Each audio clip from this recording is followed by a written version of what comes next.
ह्या मॅट्रिमोनियल साईट्सवर लोक खरंच स्वतःची प्रोफाईल टाकतात का की फेक प्रोफाईल्स टाकतात? बऱ्याचदा बघितलेलं आहे. म्हणजे ज्या केसेस माझ्याकडे येतात किंवा माझ्या फ्रेंड्सकडनं मी ऐकलेले आहेत, 20-25% फेक प्रोफाईल्स टाकलेल्या असतातच.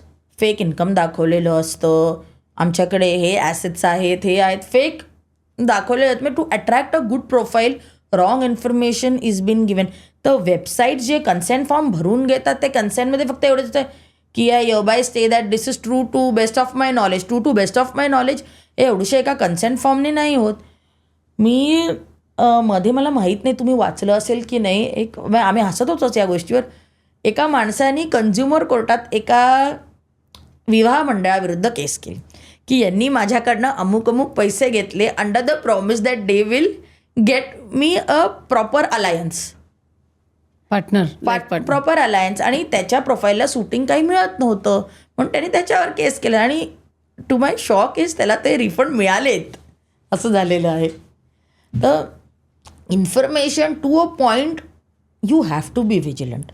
तुम्हाला थोडंसं म्हणजे आपण म्हणतो ना सतर्क राहायला पाहिजे. काय तुमच्याबद्दल डायरेक्टली तुम्ही फोटोज देऊन टाकता, स्वतःचे व्हिडिओज देऊन टाकता, ते बरोबर नाही. दुसरं ह्याच्यामध्ये जे आपण म्हणतोय त्याच्यामध्ये काय असतं, फेक जॉब डेझिग्नेशन सांगितले जातात. सगळ्यांना डॉक्टर, इंजिनियर, IT किंवा NRI हवा असतो. असे फ्रॉड्स होतात ना भरपूर. वकील तर कोणाला नकोच असतो.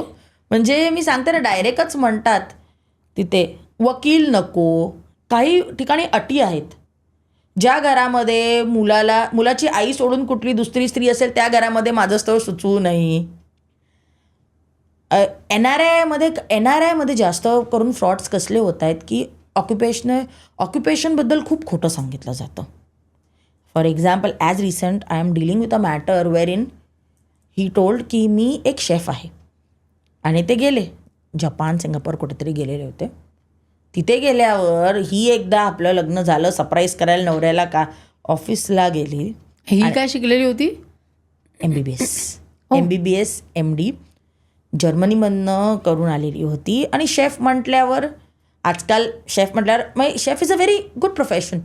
तर ती तिथे गेली आणि नवऱ्याला सरप्राईज करायला घेते आणि बघितलं तो नवरा तिकडे एका नामांकित हॉटेलमध्ये डिशवॉशर होता. भांडी घासत होता. काय झालं, आता पुन्हा मायदेशी परत आणि चालू न्यायालयीन फेऱ्या. दुसरं एक ह्याच्यामध्ये तुम्ही बघाल, पैशाची डायरेक्ट आजकाल देवाणघेवाण व्हायला लागली आहे. I had an opportunity to deal with a matter जिथे तो मुलगा होता भोपाळचा, मुलगी पवईला होती. तो तिला सारखा सांगायला लागला की अगं आपण आता लग्नच करणार आहोत ना, तर आपण एकत्र फ्लॅट घेऊया. आणि ह्यांनी तो फ्लॅट बुक केला. फ्लॅट बुक केल्यावर काही कारणास्तव तिला काहीतरी तिने इन्क्वायरी केली आणि तिला काहीतरी कळलं आणि त्याच्यामध्ये ते फिसकटलेले. आज फ्लॅटची लढाई लढत आहेत. आणि वय पण काही ठिकाणी वय लपवणं हे इंटिरियर महाराष्ट्रामध्ये वगैरे किंवा इंटिरियर पार्ट्समध्ये जास्त आहे. इथे लकीली अर्बन एरियाजमध्ये किंवा मेट्रोपॉलिटन क्राऊडमध्ये ते तेवढं नाही आहे. पण वय लपवण्याचं पण होतं फार ठिकाणी. वय लपवण्याचं होतं आहे. आपले आधीचे झालेले विवाह लपवण्यात येत आहेत. अच्छा.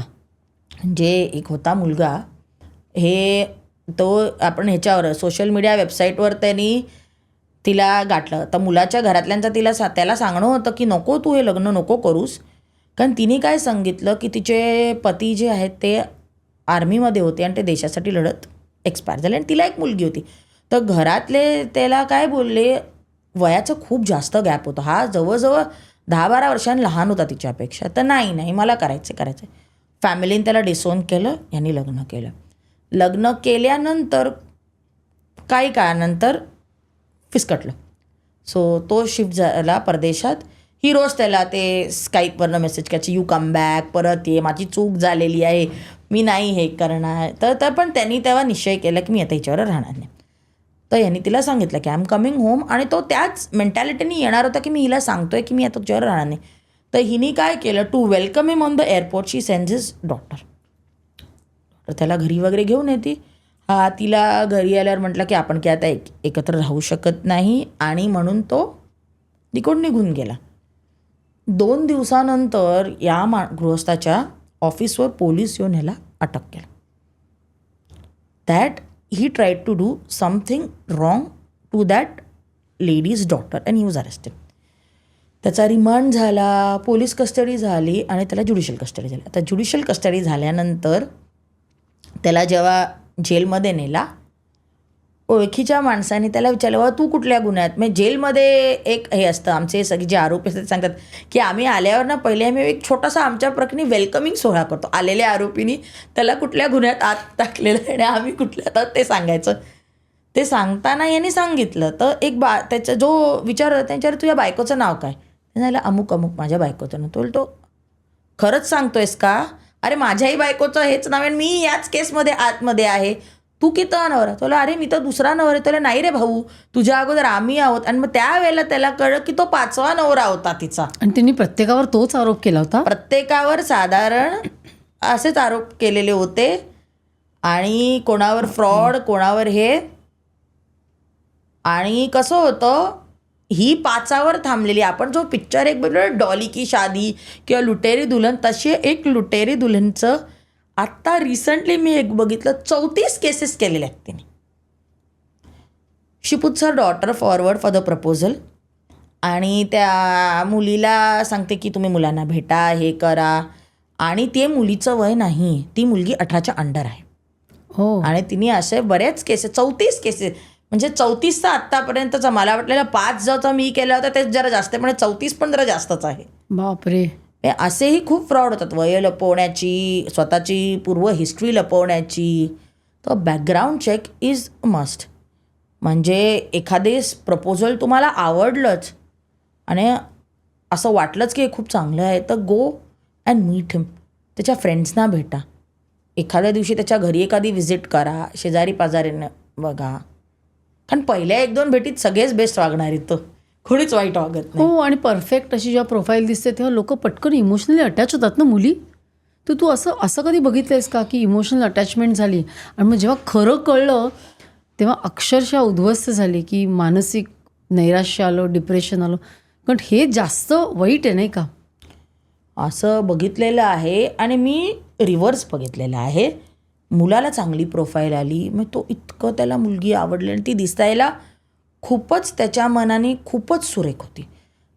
आणि सगळे त्याला सांगत होते do not get into this. म्हणजे ही तुला हो बोलणं इज लाईक, भर एंगेजमेंटमध्ये लोक बोलत होते की यांचा काय. तर नंतर it came to his knowledge की नाही, तिला काही व्हायसेस होते, हे होतं. आणि तो इतका डिप्रेशनमध्ये गेला मुलगा. तिने जेव्हा त्याला सोडलं की तो एक प्रॅक्टिसिंग लॉयर होता. आणि त्याच्यानंतर आज तुम्ही बघू शकाल तो आजही मनोरुग्णालयात आहे आणि ट्रीटमेंट घेत आहे. या गोष्टीला 10 वर्ष होऊन गेलेली आहेत. ही क्लिप शेवटपर्यंत बघितल्याबद्दल खूप खूप धन्यवाद. संपूर्ण एपिसोड बघण्यासाठी खाली दिलेल्या लिंकवर क्लिक करा आणि सर्व काही चॅनलला सबस्क्राईब करायला विसरू नका.